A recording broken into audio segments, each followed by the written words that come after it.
आज हम लोग कंडक्टिविटी के बेस पे मटेरियल को क्लासिफाई करेंगे। मैं आपको बताऊं कि जैसे एग्जांपल के तौर पे अगर ये मार्कर है जो कि प्लास्टिक का बना हुआ है, अगर मैं इस मार्कर को अपने कपड़े पे रब करता हूं और पेपर के स्मॉल पीसेज के पास ले जाऊंगा तो ये उसको अट्रैक्ट करेगा क्योंकि इस पे इलेक्ट्रिसिटी आ गया है, चार्ज आ गया है। लेकिन सेम वे में अगर मैं इस स्पून को अगर इस पे रब करता हूँ और इसको पेपर के स्मॉल पीसेज के पास ले जाऊँगा तो ये अट्रैक्ट नहीं करेगा। इस पे तो चार्ज आया, इस पे चार्ज क्यों नहीं आया? एक्चुअल में होगा क्या कि चार्ज इस पे भी आएगा, लेकिन इस पे जो चार्ज आया वो चार्ज यहीं पे जमा होके रह गया, यहीं पे रह गया। ये चार्ज इधर मूव नहीं कर पाया, लेकिन इस पे जो चार्ज आया, इसको जब मैंने रब किया था तो इस पे भी चार्ज आया, लेकिन इस पे जो चार्ज आया वो इसके थ्रू मूव होके मेरे बॉडी के थ्रू जो है अर्थ में चला गया। तो दोस्तों इस तरह से कुछ मटेरियल ऐसे हैं जो कि इलेक्ट्रिसिटी को मूव करने देते हैं अपने थ्रू, और कुछ मटेरियल ऐसे हैं जो कि इलेक्ट्रिसिटी को अपने थ्रू मूव नहीं होने देते हैं। इलेक्ट्रिसिटी जब मूव करता है तो उसको कंडक्ट होना बोलते हैं, और इस आधार पर हम लोगों ने मटेरियल को 3 टाइप्स में क्लासीफाई किया है। पहला कंडक्टर, दूसरा सेमी कंडक्टर और तीसरा नॉन कंडक्टर।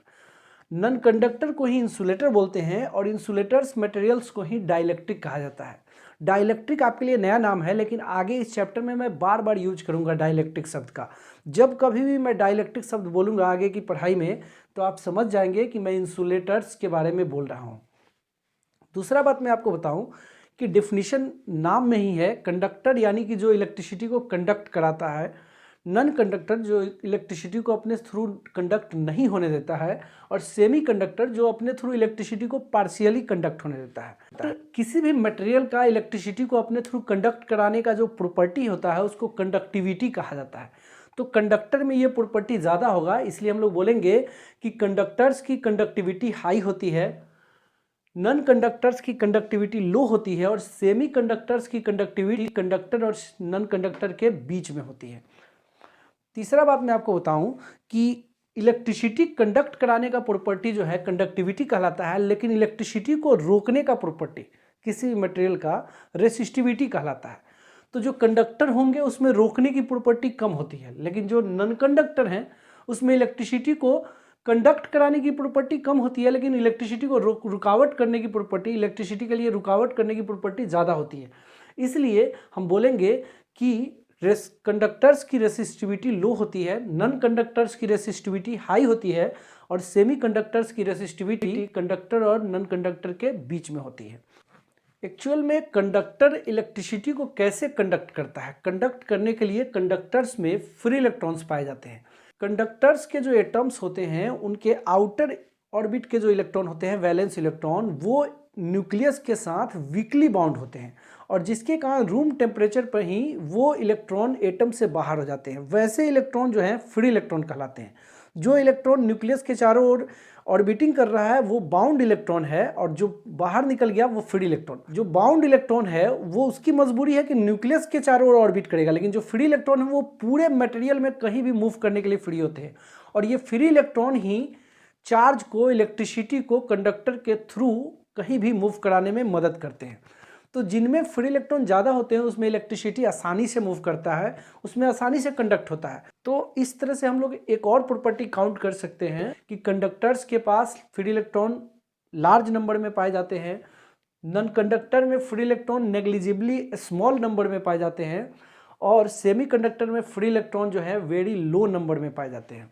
अब मैं आपके लिए कुछ फेमस एग्जाम्पल बता देता हूँ। जैसे कंडक्टर का आप लोग जानते भी होंगे, silver, copper, iron, aluminium, mercury, graphite. हमारा बॉडी भी जो है, ह्यूमन बॉडी, यह भी एक कंडक्टर है, सबसे आप पहले से भी परिचित हैं। सेमी कंडक्टर में मैं आपको एग्जांपल बता दूं, सिलिकॉन, जर्मेनियम। इसके बाद कुछ कंपाउंड सेमी कंडक्टर हैं जैसे गैलियम आर्सेनाइड, उसके बाद है इंडियम फॉस्फाइड। इसके बारे में एक चैप्टर ही है हम लोग को आगे पढ़ना, सेमी कंडक्टर डिवाइसेज, तो वहाँ पे बहुत डिटेल में डिस्कशन होगा, इसलिए मैंने ज़्यादा यहाँ पे एग्जाम्पल नहीं लिया है।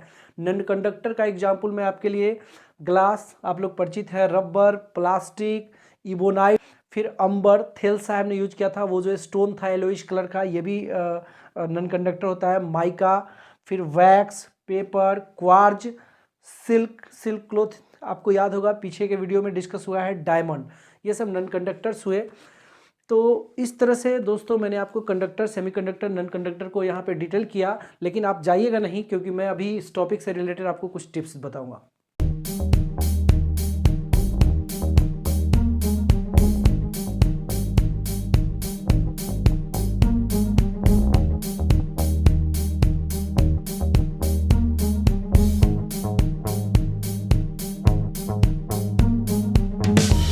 दोस्तों आपको मैं सबसे पहले टिप नंबर 1 बता रहा हूं। मैं बताऊं कि कंडक्टर्स जो हैं सॉलिड, लिक्विड, गैस तीनों स्टेट में पाए जाते हैं।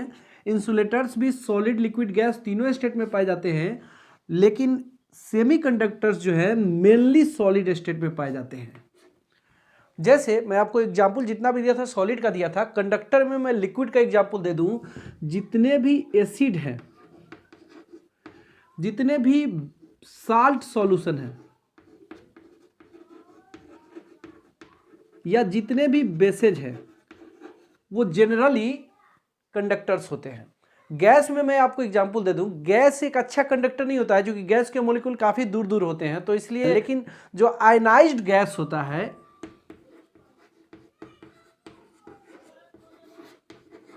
वो अच्छा कंडक्टर होता है। उसी तरह से इंसुलेटर में मैं एग्जांपल आपको सॉलिड का ऑलरेडी दे चुका हूं।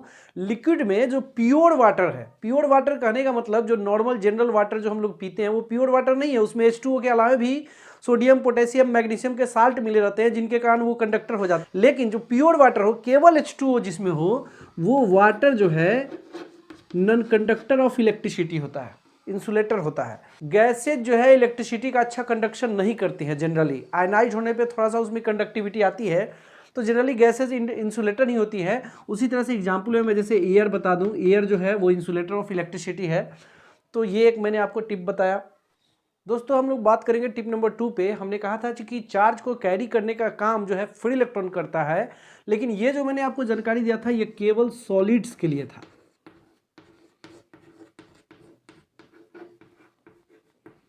सॉलिड में चार्ज को कैरी करने का काम, इसीलिए इनको चार्ज कैरियर कहा जाता है। इन पार्टिकल्स को, चार्ज को ढोने का काम फ्री इलेक्ट्रॉन्स करते हैं, लेकिन लिक्विड्स में यह काम जो है आयंस करते हैं, और गैसेज में यह काम आयंस और इलेक्ट्रॉन दोनों करते हैं।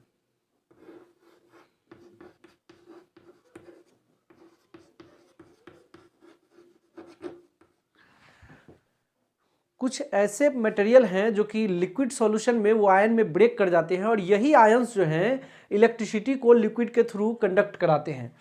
ठीक उसी तरह से गैसेज जो है अच्छा कंडक्टर नहीं होती है, लेकिन गैसेज से यदि हम इलेक्ट्रिक करंट को पास कराएं या गैसेज को कहीं से एनर्जी दें, रेडिएशन की एनर्जी दें, तो उससे गैसेज के मॉलिक्यूल के इलेक्ट्रॉन उनके एटम से बाहर निकल जाते हैं, तो वो गैसेज जो है आयनाइज हो जाती हैं, और इस प्रकार उन गैसेज में करंट को, चार्ज को कंडक्ट कराने का काम वो आयन और प्लस वो निकला हुआ इलेक्ट्रॉन दोनों करता है। इसलिए आयंस और इलेक्ट्रॉन दोनों है।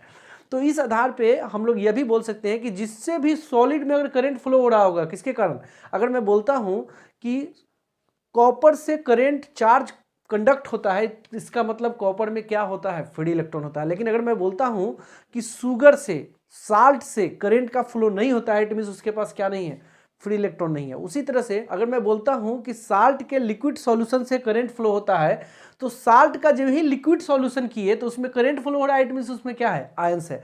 चीनी को अगर आप पानी में घोलेंगे तो उससे करंट फ्लो नहीं होगा, इट मींस उसमें क्या नहीं है, आयन नहीं है। लेकिन नमक को जब आप पानी में घोलेंगे तो उससे करंट फ्लो होगा, इट मींस उसमें आयन है। लेकिन वही नमक और चीनी यदि सॉलिड स्टेट में जब रहता है तो उससे करंट फ्लो नहीं होता है, इट मींस उसमें क्या नहीं है, फ्री इलेक्ट्रॉन। जब कभी भी करंट फ्लो होगा सॉलिड से, फ्री इलेक्ट्रॉन है, नहीं होगा, फ्री इलेक्ट्रॉन नहीं है। लिक्विड से होगा तो आयंस हैं, आयंस में ब्रेक किए, अगर नहीं होगा तो आयंस में ब्रेक नहीं किए। तो ये बेसिक दूसरा रहा। तो आज के वीडियो में दोस्तों इतना ही। वीडियो अच्छा लगा हो तो लाइक, शेयर, कमेंट जरूर कीजिए, और इस चैनल को जरूर सब्सक्राइब कीजिए। फिर मिलेंगे अगले वीडियो में हम लोग किसी नए टॉपिक के साथ।